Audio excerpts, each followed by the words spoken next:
రాఘవ అనే నా క్లయింట్ని తన సొంత తమ్ముడైన మాధవ మర్డర్ అటెంప్ట్ చేయడానికి ప్రయత్నించిన కేసు ఇది, యువర్ ఆనర్. Okay, proceed. నా క్లయింట్ రాఘవని చంపడానికి ప్రయత్నించిన ముద్దాయి మాధవని విచారించడానికి కోర్టు వారిని అనుమతించవలసిందిగా కోరుతున్నాను. Permission granted. Madhava and others, Madhava and others, Madhava and others.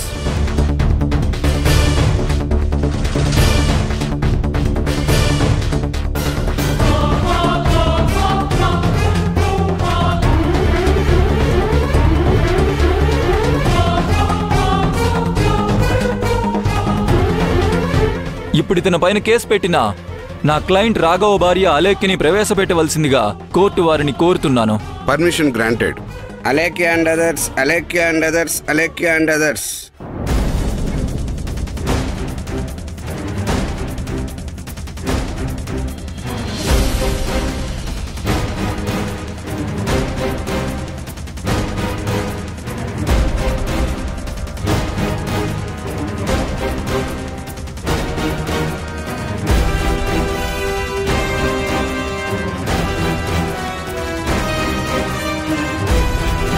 ప్రమాణం చేయండి.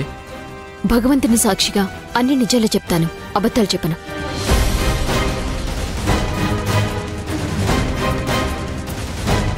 మీ పేరు? అలేఖ్య. ఈ కేసు తాలూకు వివరాల్ని జడ్జి గారికి వివరించండి. సార్, నా పేరు అలేఖ్య. నా భర్త పేరు రాఘవ. ఆస్తి కోసం ఆశపడి నా భర్త రాఘవని నా మరిది మాధవ చంపాలని చూశాడు.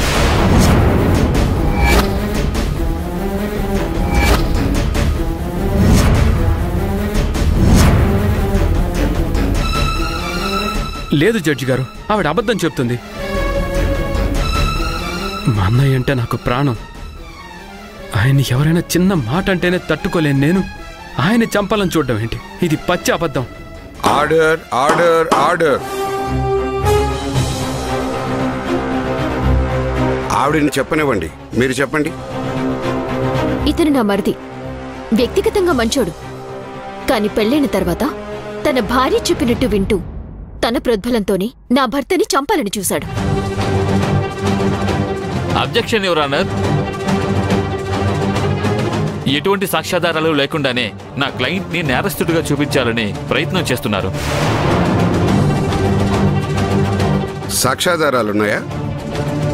సాక్ష్యాధారాలు లేకుండా కేసు ప్రూవ్ కాకుండా నేరస్తుడు అని ఎలా చెబుతారు?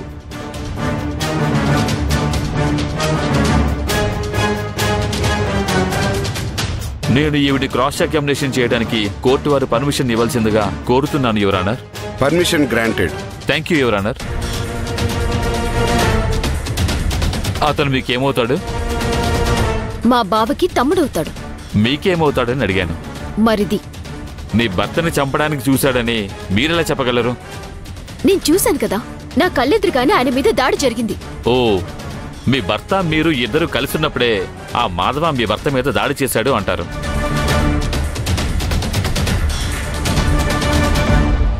ఇక మీరు వెళ్ళొచ్చు. యువర్ ఆనర్, రాఘవని ప్రశ్నించడానికి అనుమతి ఇవ్వాల్సిందిగా కోర్టు వారిని కోరుతున్నాను. Permission granted. Raghava and others, Raghava and others, Raghava and others.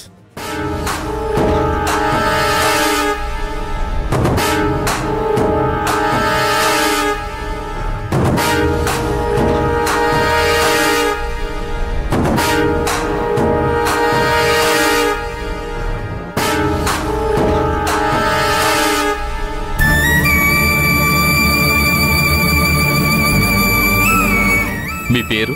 Raghava. మీ ఎదురుగా బోన్లో ఉన్న వ్యక్తి మీకు తెలుసా? తెలుసు. అతను మీకేమవుతాడు?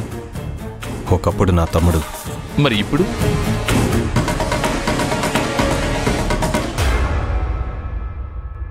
భూమి భర్త.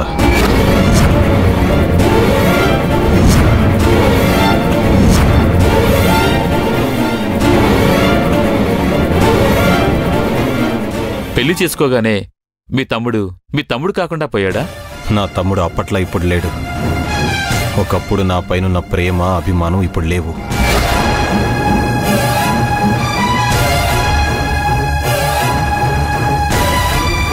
ఇప్పుడు వీడి ప్రేమంతా వీడి భార్య పైన. నా ఆస్తి పైన. అందుకే తన భార్య మాట విని నా మీద అక్రమ కేసు పెట్టాడు.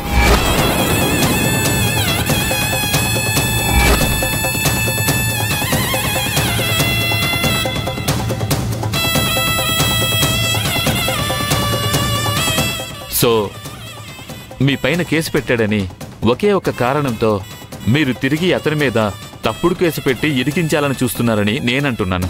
దీనికి మీరేమంటారు? Objection your honour. తన వల్ల బాధింపబడ్డాను అని నా క్లయింట్ చెప్తుంటే వేరే ఏదో కేసుకి ముడిపెట్టి దానివల్లే ఈ కేసు పెట్టారని అర్థం లేని వాదనలు చేసి కోర్టు వారిని తప్పుదారి పట్టించే ప్రయత్నం చేస్తున్నారు.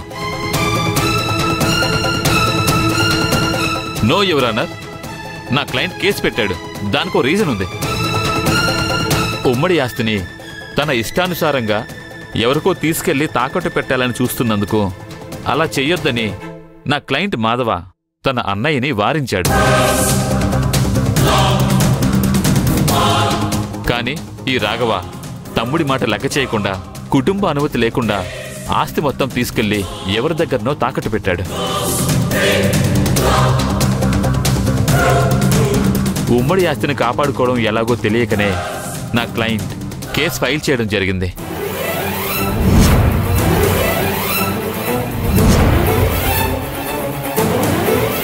ఆ కోపంతో, ఆ పగతో ఈ రాఘవ తన భార్యతో నా క్లయింట్ మీద అన్యాయంగా తప్పుడు కేసు పెట్టించాడు.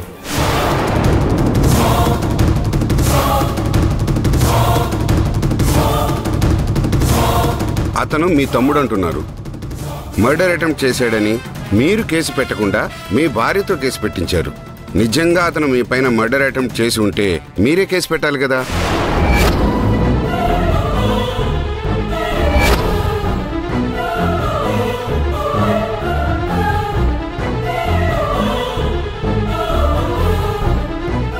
నిజం చెప్పండి, మీ తమ్ముడు నిజంగానే మీ పైన మర్డర్ అటెంప్ట్ చేశాడా?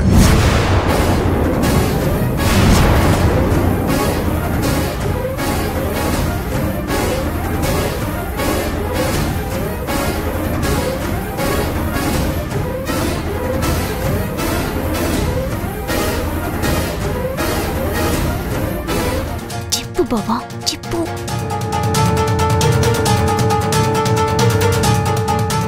అవును యువర్ ఆనర్.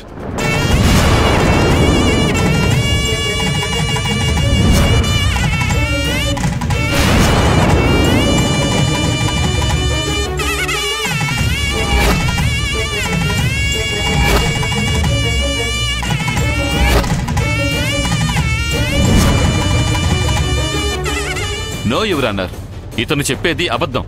నిజంగా నీ మీద హత్యా ప్రయత్నం చేసి ఉంటే దానికి తగిన సాక్ష్యాధారాలు ఉండాలి కదా, అవెక్కడా?